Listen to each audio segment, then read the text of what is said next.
In front of me is Honor Magic 6 Lite, and today I would like to show you how you can connect it to printer. Begin by opening Settings and clicking on More Connections. Now select Printing. Click on Default Print Service and wait. Your device is looking for a printer. When it finds one, it will connect to it right away. If you wish to use a different service, tap on blue switcher at the top. Go back.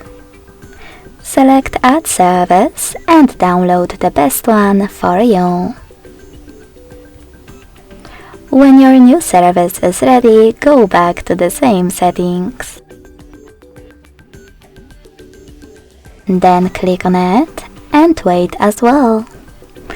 Thanks so much for watching. If you enjoyed this video, don't forget to leave a like, comment and subscribe. Bye!